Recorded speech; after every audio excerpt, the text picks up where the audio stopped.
ای کت کبر دائم کریج بو خو مرکب اول تو ببکای پاش بگیر مرکب مفعول فاعلات مفعول فاعلات خوش وزن بملالة قربت مضارع أخرب رمان حنار جل نار قل نار تنهجيرا قثا خيار دوفاس بفاس ثوم سيرا تفاح سيف سمسم كنجي به سفرجل دباء قرع يقطين كندق جبن بنيرا پوخین سویق آقید کشکه بان جراب گرجب تجی مشحون خاوی والرسل شیرا مزن سحاب عارض غيم غمام عورن قمقم يم بحر صمصم حسام شيرا سحر أفلات سبسب فيفاء بدو دشتن ينبع عين كهني جب قليب بيرا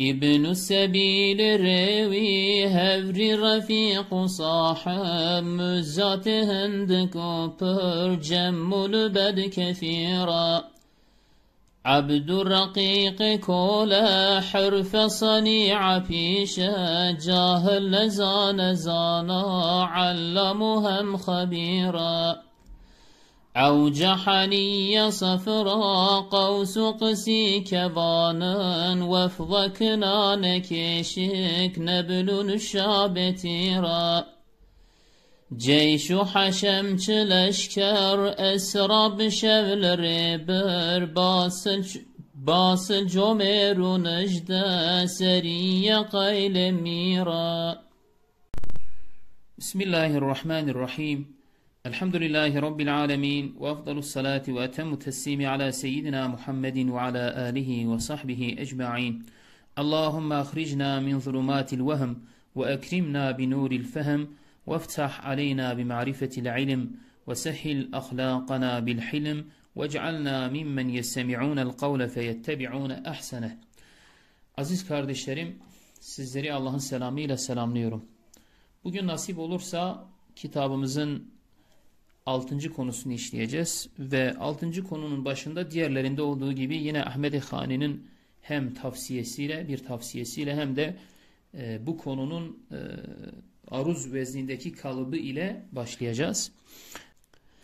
Ey kote kibri daim kiriye jibo xwe merkep. Ey kibri sürekli bir şekilde kendine binek edinen, merkep edinen kimse. Yani ey kibirlenen, ey kibirli kimse diyor. Evvel töbe bikeye, öncelikle ba'yı ya'ya çevirirsin. Neredeki ba harfini ya harfine çevirirsin? Kibir kelimesinde. Kibir kelimesindeki ba harfini ya'ya çevirirsin. Yani kelime neye dönüşür o vakit? Kir olur. Peki kir Arapçada nedir? Kir körüktür. Demircilerin ateşi tutuşturmak için kullandıkları körüktür. Sen öncelikle ey kibirli kimse kibir kelimesindeki ba'yı ya'ya çevirir. Paşevi begera merkep. Daha sonra ise onu merkep edinir, onu binek edinirsin, ona binersin. Özetle ey kibirli kimse, ey kibirlenen kimse sen kibrin sonucunda ateşe girersin diyor Ahmed-i Hani. Dolayısıyla burada tabi hadis-i şeriflerde alıntı yapıyor, hadis-i şeriflerden alıntı yapıyor. Orada hadis-i şeriflerde de bu anlamda, bu manaya gelen hadis-i şerifler vardır. Kibirli kimse cennete girmeyecek diye. İşte burada Ahmed-i Hani de onu söylüyor. Ey kibirli, ey kibirlenen kimse sen bu kibrin sonucunda, yani kibri dünyaya da merkep edinmiş, sürekli bir şekilde onu kullanıyorsun ya, onunla muamele ediyorsun ya, işte onun sonucunda diyor kiri merkep edinirsin. Körüğü merkep edinirsin, yani ateşe girersin diyor. Mef'ulu fa'ilatun, mef'ulu fa'ilatun, bu konunun kalıbıdır bu. Hoş vezne be melale. Çok güzel bir kalıptır diyor. Be melale bıktırmayan, tekrarı olmayan, sıkmayan bir kalıptır. Gerbet mudari' ahrab. Yine bu kalıbın ismi olarak devam ediyor. Ve şimdi hemen konuya geçiyoruz. Rımman Arapça aziz kardeşlerim. Henare Kürtçe, Türkçesi nar. Gülnar ya da güllenar Arapça, gülnar Kürtçe, bunun Türkçesi nar çiçeği. Tin Arapça, hecire Kürtçe, bunun Türkçesi ne? İncir. Qitha Arapça, hiyare Kürtçe, bunun Türkçesi ne? Salatalık. Devfas Arapça, pivaze Kürtçe, bunun Türkçesi ne? Soğan. Tabi değerli kardeşlerim, burada önemli iki şey söyleyeyim. Bir tanesi mesela bazen bir kelimenin 3-4 karşılığı veriliyor. Diyelim ki bir kelime Kürtçe veriliyor. Onun Arapçada 4, 5, 6, 7, 8 tane bazen karşılık yani onun karşılığı, onun anlamına gelen kelimeler veriliyor. Tabi bunlar hepsi birebir aynıdır diye bir şey yok. Farklılıklar olabiliyor. Yani farklı, az buçuk, fazla, az, orta vesaire şeklinde anlamlarda değişiklik olabilir. Genel olarak o kelimeler o manaya geldiği için onu kullanıyor. Hani biz daha önce de mesela işte bu rüzgar, kasırga vesaire o tip şeylerde kelimeler üzerine bunu konuşmuştuk. Hepsi aynı anlama gelecek diye bir şey yoktur. Yani ana başlık olarak, ana merkez nokta olarak aynı manayı ifade ederler ama aralarında farklılık da olabilir. Birincisi bu. İkincisi de mesela Arapça olan bir kelimeyi verecek ya, ondan sonra Kürtçe anlamını veriyor. O Arapça kelimeyi veriyor. Misal diyelim. Misal burada ne diyor? Devfas pivaze diyor. Devfesi Kürtçe'de pivaz demiş. Bunun Türkçesi soğan. Ama sözlüğe baktığınız zaman mesela soğan manasına gelen başka kelimeler de olabilir. Bakınız bu önemli. Soğan manasında olan başka kelimeler de olabilir ama Ahmed Hani bunu kullanmış. Belki bu daha yaygın olduğu için misal diyorum. Ya da bu kelimenin soğanın dışında başka anlamları da olabilir. Misal diyorum, devfes kelimesine baktığınız zaman belki onun 4-5 tane anlamı olabilir sözlükte. Onlardan bir tanesi de nedir? Soğandır. O yüzden de onu burada zikretmiştir. Bunu bilelim. Yani bir kelime burada soğan, sarımsak ya da farklı bir şey olarak kullanılıyor ya. Bunun sözlükte başka manaları da olabilir demek istediğim. Bu anlam da onlardan bir tanesidir. Evet, devam ediyoruz. Thume sira, thum Arapça, sir Kürtçe, bunun Türkçesinde sarımsak. Yine tüffah Arapça, sev ve Kürtçe sev, yani bunun Türkçesi ne? Elma. Sımsım Arapça, Kürtçesi gunciye demiş. Gunci Türkçesi susam diyelim. Beh burada Kürtçe öne çıkmış. Beh Kürtçe, Arapçası sefercel. Bunun Türkçesi ne? Ayva. Dübba mesela, bakınız buraya dikkat edelim. Dübba u demiş. Kalıp olarak u'ları kullanıyor. Dübba 1, kara 2, yaktin 3. Bu üçü ne? Kabak. Tabi bu Arapça kelimeler. Bunun Kürtçesi nedir? Kundık. Kundık demiş. Biz buna kundur diyoruz. Türkçesi de kabak mesela. Burada 3 kelime kullandı örneğin. Cübün Arapça, penira Kürtçe penir yani. Bunun Türkçesi ne? Peynir. Yine devam ediyoruz. Puhin aziz kardeşlerim burada yine Kürtçe yönü almış. Puhin Kürtçe, sevinka Arapça. Bunun Türkçesi ne? Ezme. Ne ezmesi? Buğdaya da arpa ununu kızarttıktan sonra içine yağ dökerlermiş. O şekilde yerlermiş. İşte bu yani eski yiyeceklerden bir tanesi diyelim. Onun içerisinde unu kızartıp içine yağ dökerler. O şekilde yerler, bir besin yani.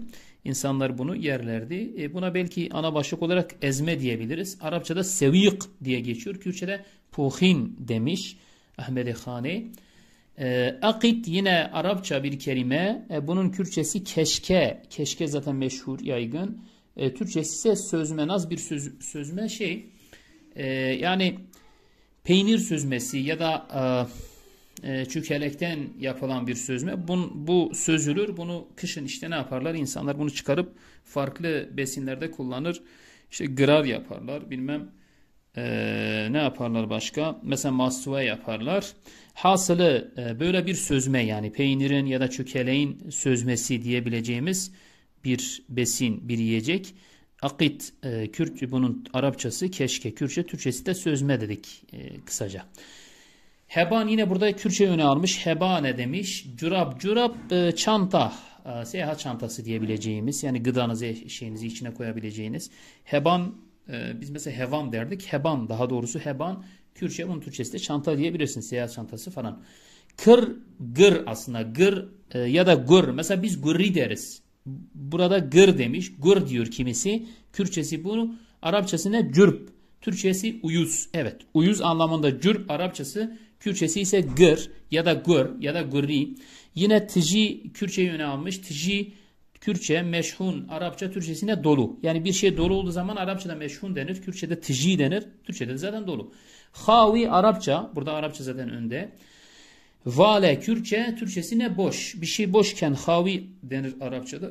Kürtçede vale denir. Türkçede boş. Risle yine Arapça bir kelime. Şira Kürtçe, bunun Türkçesi ne? Süt. Mesela aziz kardeşlerim, Arapçada örnek ben baktım. Birçok kelime var ki süt anlamına geliyor. Yani süt anlamına gelen birçok kelime var. Ama bunlardan mesela Ahmed Hani hangisini kullanmış? Risil kelimesini burada kullanmış Arapçadan. Şir Kürtçe, Türkçesi süt. Yine bu rizil kelimesinin süt anlamının dışında da birçok anlamı vardır. Ama burada süt olarak almıştır.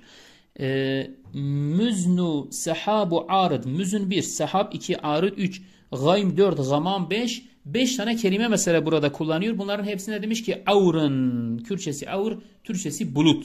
Aziz kardeşlerim. Tabi bulut, mesela bulut çeşitleri, kara bulutu olur. İşte farklı farklı bulut çeşitleri olabileceği için işte bunların tamamına değerli kardeşlerim genel başlık olarak, yani ana başlık olarak 5-6 tane kelime kullanmış ve bunlara avr demiş. Farklılıklar olabilir kelimeler arasında anlam açısından. Yine kamkam Arapça, yem Arapça, bahrın bunun Kürtçesi, bu ikisi de bahr anlamındadır. Türkçesi ne? Deniz. Deniz Türkçe, kamkam yem Arapça, Kürtçesi bahr. Samsam yine Arapça, hüsam yine Arapça. Bunun Türkçesine şire demiş. Aslında biz şur deriz. Biz şur olarak kullanıyoruz da. Ahmed Hani şire demiş. Türkçesi ne? Kılıç. Kılıça Arapçada samsam ya da hüsam denir. Kürtçede şur denir. Türkçede de zaten kılıç dedik. Sahra 1 aziz kardeşlerim. Mesela buraya dikkat edelim. Sahra 1, Eflat 2, Sebseb 3, Feyfa 4, Bedü 5. Bakınız 5 kelime kullanıyor Arapçada. Bunların 5'ine de deştin demiş. Kürtçe karşılığı deşt. Bunun Türkçesi Türkçe ne diyelim? Deş dediği ova aslında deriz ya da çöl. Çöl, ova diyebilirsiniz. Ama bunun ne oluyor mesela? Bunlar arasında farklar vardır bu kelimeler arasında. Arapça olan kelimeler arasında. Farklar olsa da ana noktaları ova ya da çöl manasına geldiği için hepsine birden çöl, ova demiştir. Yenbu yine Arapça kelime. Aynı da Arapça aynı şekilde. Bunun Kürtçesine kehni. Biz kahni deriz mesela. Kani ya da kimisi kani der. Bunun Türkçesi ne? Çeşme. Cüb mesela Arapça. Galip yine Arapça. Bunun Kürtçesi ne? Bira. Bir yani. Bu Türkçesine ne? Kuyu. İbn-i Sebil Arapça. Revi Kürtçe. Türkçesi ne? Yolcu. Yolcu. Hevri burada Kürtçe yönü almış. Hevri Kürtçe, Refik Arapça, sahip Arapça. Mesela bunlara Ahmed Hani ne demiş bu ikisinin Kürtçesine? Hevri demiş. Aslında biz heval deriz mesela. Yani yol arkadaşı ya da arkadaş anlamında heval deriz. Ama Ahmed Hani mesela hevri demiş. Değişik geldi bana da. Müzcat yine Arapça bir kelime. Hındık Kürtçe. Az anlamında öyle bir kelime kullanmış. Pür yine Kürtçe. Burada Kürtçe yönü almış. Pür Kürtçedir. Hangi kelimelermiş Kürtçe pür anlamına gelen? Cem. Bakınız Arapça. Lübet Arapça. Kefir Arapça. Bu üç kelimenin de Kürtçesi ne? Pür. Türkçesi çok. Yine abd demiş Arapça. Rakik Arapça. Kole Kürtçe. Bunun Türkçesi ne? Türkçede de köle. Evet. Türkçe köle denir. Kürtçede de biz kole deriz. Arapçası da abdurakik. Hirfet yine Arapça. Sani'a Arapça. Bunun Kürtçesi Ahmed Hani'nin kullandığı Kürtçe daha doğrusu. Pişe demiş. Bunun Türkçesi ne? Meslek. Evet, meslek. Mesela bazıları mesleğe Kürtçe'de işte ne diyorlar? Şugul ya da kar, yani karevi, şuglevi şeklinde kullanılabileceği gibi pişe, mesela Kürtçesi pişe, Arapçası hirfe saniye, bunun Türkçesi ne? Meslek. Mesela cahil Arapça, cahil, nezane Kürtçe, Türkçesi de bilmeyen, cahil. Türkçede de cahili kullanıyoruz. Zana yine Kürtçe, bunu Kürtçe öne almış. Allam Arapça, hem yine yani atıf gibi, yine habira. Allam habir Arapça, Kürtçesi zana, Türkçesi ne? Bilgili, haberdar anlamında, bilen anlamında. Aziz kardeşlerim, avca bir, avca Arapça, haniye Arapça, sefra Arapça, kavs Arapça, kisi Arapça. Bu 5 kelimenin Kürtçesi ne? Kevan. Kevan Türkçesi ne? Yay. Evet, Türkçe yay dediğiniz şey Kürtçe'de kevan, Arapçası da bu 5 kelimeden ibaret. Yine vafda Arapça, kinane Arapça, kişik. Kişik ise Kürtçe. Bunun Türkçesi ne? Ok çantası. Oraya zaten yazmışız. Ok çantasına Kürtçe'de kişik dendiği gibi Arapçada da vafda ya da kinane deniyor. Nebil Arapça, nüşşab Arapça, Kürtçesi tira, tir yani. Kürtçesi tir, Türkçesi ok. Ceyş Arapça, haşem Arapça, çı yine ek kullanmış kafiye için, ne yani? Leşker, asker anlamında. Evet, leşker Kürtçe. Arapçaları ceyş, haşem. Türkçesi ise asker. Esra yine Arapça bir kelime. İsra suresine geçen bir kelime değil mi? Esra Arapça. Bişevl rebir Kürtçe öyle bir anlam vermiş. Karşılık vermiş. Türkçesi ise gece yürüdü. Gece yürüdü. Gece yürüdü. Gece yürüyüşü yani. İsra diyoruz ya. İsra gece yürüyüşü. İşte Esra gece yürüdü anlamda. Bişevl rebir yani geceleyin götürdü yani bir mesafe yürümek, bir mesafe boyu gitmeye esra deniyor. Basıl yine Arapça kardeşlerim. Comer, comiru tabi atıf olarak devam ettiği için comiru demiş. Comeru şeklinde devam etmiş ama basıl Arapça, comer Kürtçe. Bunun Türkçesi ne? Cömert. Türkçe'de cömert, Arapça basıl, Kürtçe comer. Nicde burada Kürtçe öne almış. Seriye Arapça, nicde Kürtçe, Türkçesi ne? Bölük yani. Bölük Kürtçeden nicde diyorsunuz. Arapçada seriye. Kayl yine Arapça bir kelime. Kayl ya da akyal onun çoğulu. Bunun Kürtçesi mir. Mira yani mir. Türkçede de emir ya da padişah diye biliyorsunuz bu kelime için. Ve ahiru da'vanen elhamdülillahi rabbil alemin. El Fatiha.